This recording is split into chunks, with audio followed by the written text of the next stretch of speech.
Welcome back to PJ Talks Talk. I'm PJ, and as promised, 2 weeks ago I came down to here, Yas Marina race circuit. You can see the lovely W Hotel in the background, and we're here at Yas Marina circuit to have a look at the autonomous cars. So driven by computers, no drivers involved at all. However, there is a team of people involved in all the coding. So let's go inside, have a look at the car, and meet Josh. Josh is the guy that's heading up tonight, and he'll tell you all about the AI racing here at Yas Marina race circuit.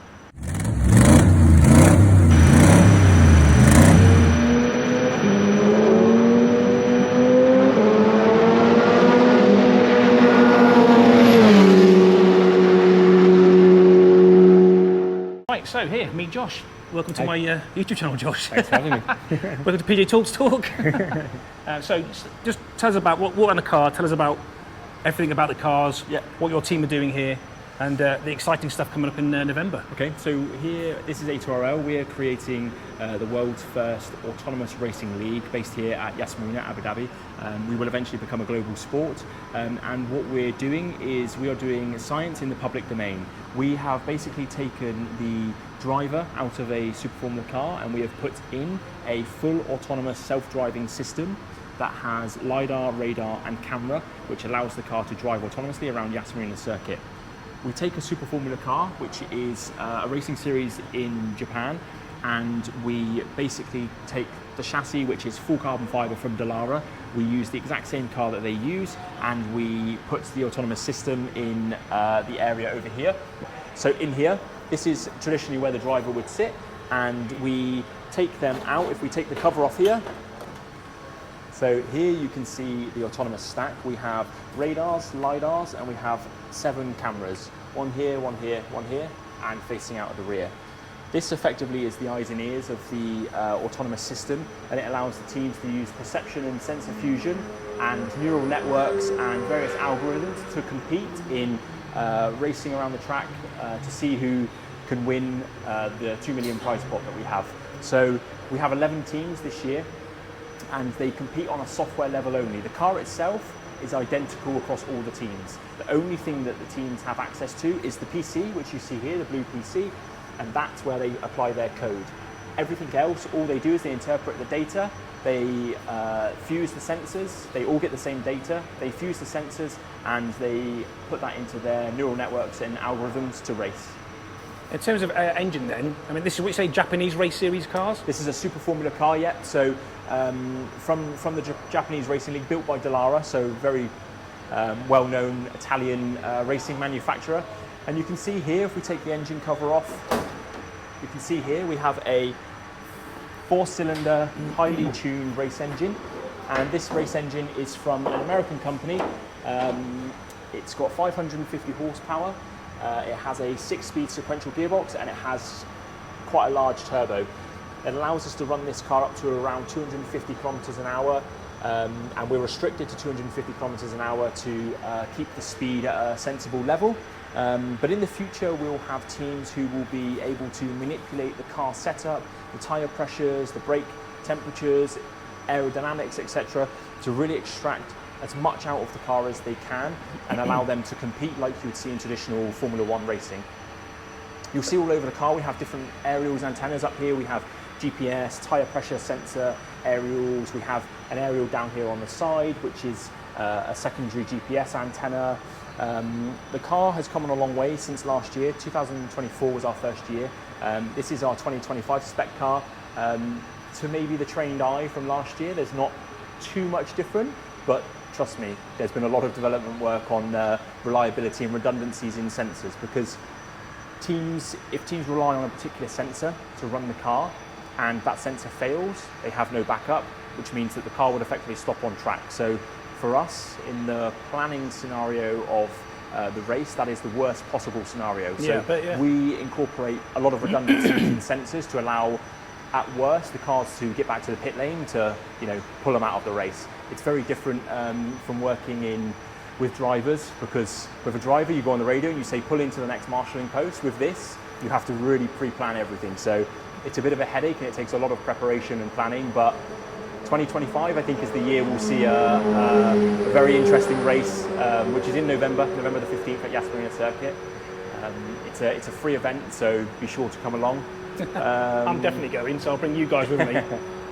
In terms of the aero and everything else on the cars then, I mean, Josh, in fact, used to work for McLaren F1. He was the gunman, rear wheel? Front left gunman, and rear end race engineer, race mechanic. Yeah, and also obviously mechanic as well, because they don't waste positions, they just do wheels. But in terms of F1 and these Japanese cars, what's the difference?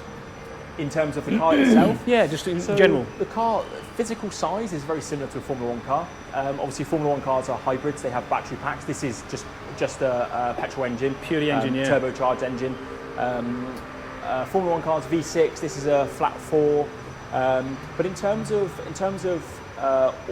motorsport sensors and things like that, we run very similar sensors. We run McLaren sensors on this car for tyre pressures and things like that. We run Cosworth ECUs, very standard across motorsport and things you'd find in Formula 1. So the architecture of the cars in terms of powertrains and things like that, it's all traditional.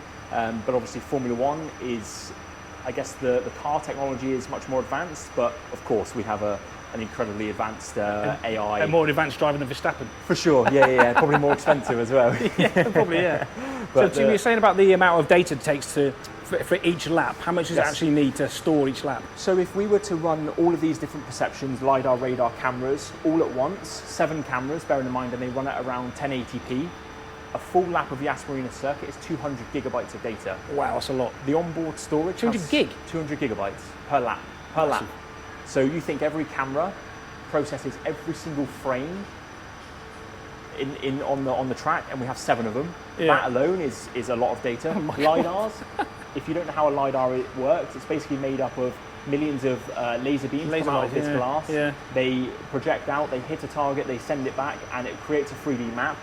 They create a lot of data. So 200 gigabytes per lap, if perception is running, is what we end up producing. And if we do last week we did 50 terabytes of data in 1 week. 50 terabytes? It's 34 million floppy disks.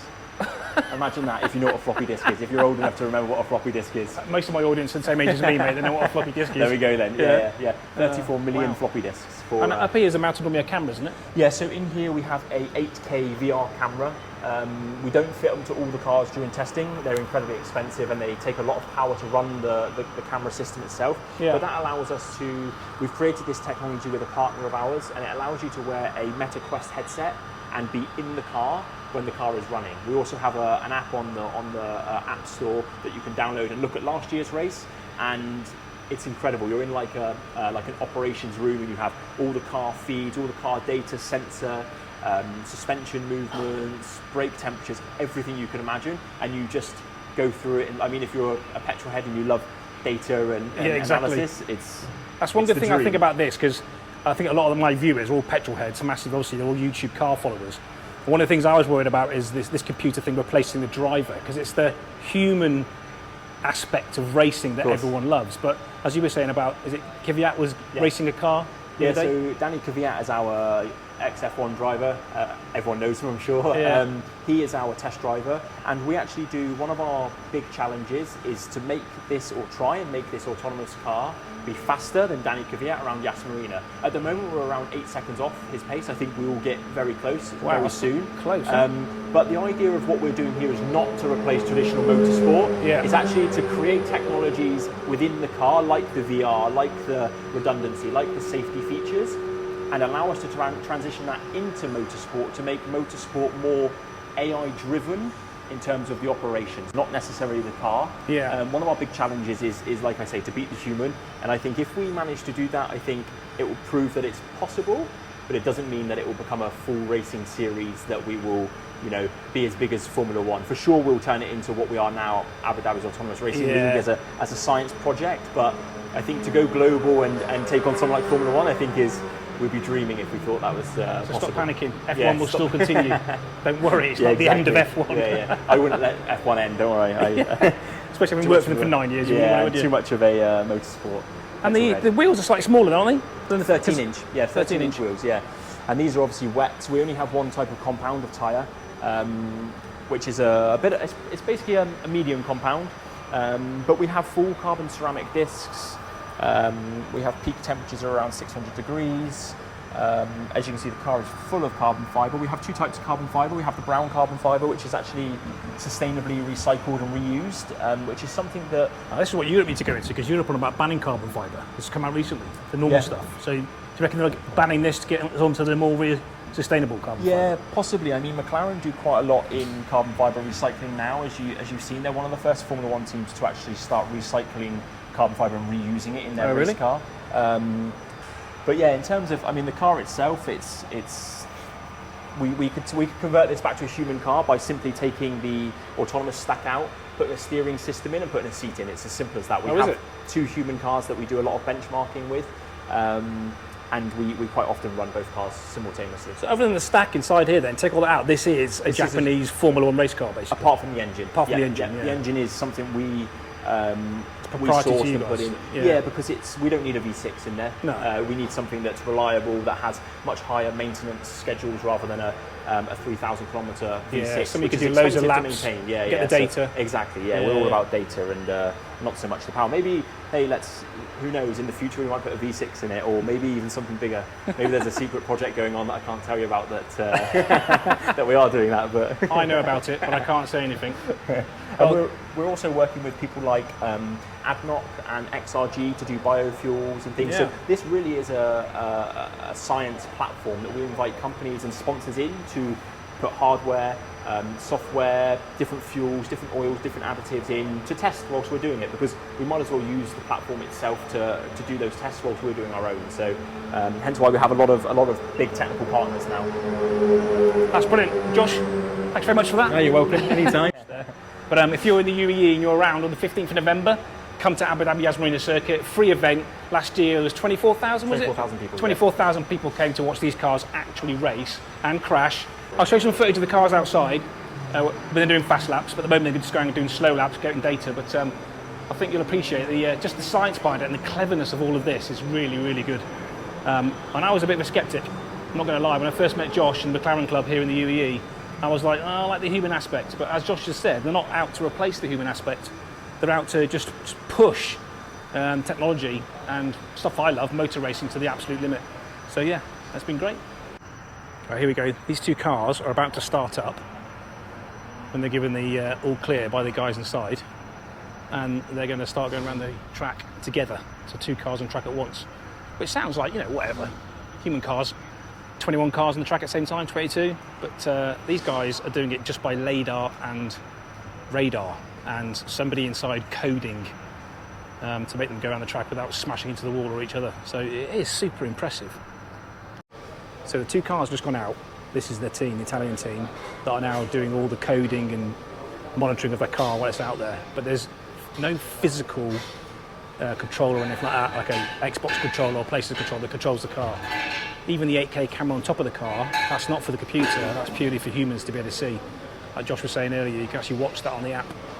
But so these guys are now feverishly working away, monitoring their computers, which I can't show you, because their code and their IP is secret, obviously to each team.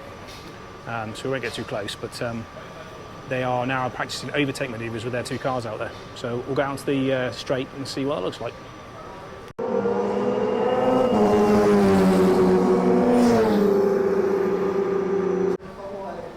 Down here is race control, which Josh was saying earlier is very similar to the F1 setup. In fact, they're using the exact same CCTV cameras, which you can select through. They use on the race day, which will be in December this year for the F1 for the final Formula One race of the year. You can see the track, cars around the track. Right, that's it for this one, as the guys behind me are pushing in one of the cars. It's been a great 3-4 hours here. Nice to meet Josh again, and really nice for Josh to go through that for us lot, the benefit of YouTube, exactly what he's doing here as one of the sort of managing directors, if you like, of the place here. So that's it. I hope you enjoyed it. I will definitely do some filming on the racing on November the 15th, but like I say, if you're in Abu Dhabi or the UAE or not planning on visiting, that weekend we'll have free racing on. Hope you can hear my voice over the noise of the gun. There'll be free racing for everybody, including drones and all sorts going on. So get yourself to Abu Dhabi Yas Marina race circuit on the 15th of November if you want to. But until then, stay safe. See you.